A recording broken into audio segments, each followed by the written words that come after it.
right, welcome back, boys and girls. We are going to talk about labels again today. We've talked about labels drawing items in a picture. We've talked about labels drawing specific parts of a picture, like when we drew our dog, okay? And labels can be used for other things. Today you're going to hear a story called My Map Book, and it talks about a bunch of special and favorite places in the story, okay? Well, I was reading the book and I thought about one of my favorite places here at school is a playground. So here are a picture of some things that are on the playground, okay? So I thought about it, I drew it, okay? Now, I want to label some things in it because some friends might not know what these are, okay?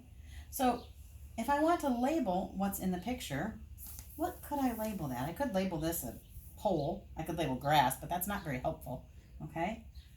I could label that as a hoop, okay? I could label it a basketball hoop. I have to pick something that makes sense to me, okay? Makes sense for something that I want to write. I think I'm going to write a big label this time, okay? And I'm going to write basketball hoop. It's a lot of words to write, but we're going to try it, okay? I make a line. Basket begins with an S, okay? Basket, ball. I think I'm going to come underneath it. Basketball, okay?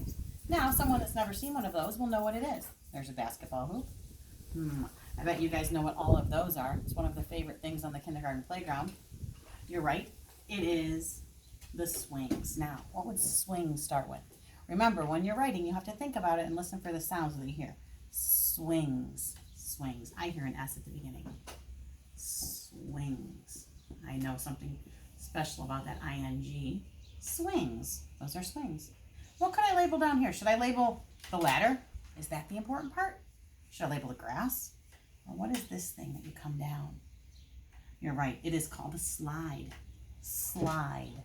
What's it going to start with? Help me with this one. Slide. You're right. It's an S.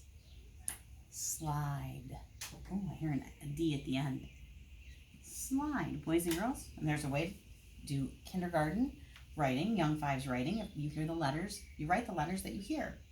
So I've labeled 3 things at my favorite place. I labeled the basketball hoop, I labeled the swings, and I labeled a slide, okay? Now, your job, remember, you need to hear that story, My Map Book, and see all of their favorite places, and then I want you to think of one of your favorite places, and I want you to draw it. Draw the things that are at your favorite place, okay?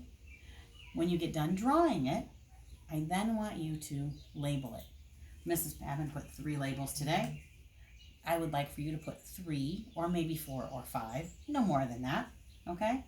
But put the labels so that the reader who is looking at your picture knows what they're looking at. Use your sounds and letters that you've been learning to try and sound it out like we did with slide, and go make a beautiful picture. Make sure you take your picture and take a picture of your picture and send it to your teacher. All right, boys and girls, have a great time labeling, and I will see you later.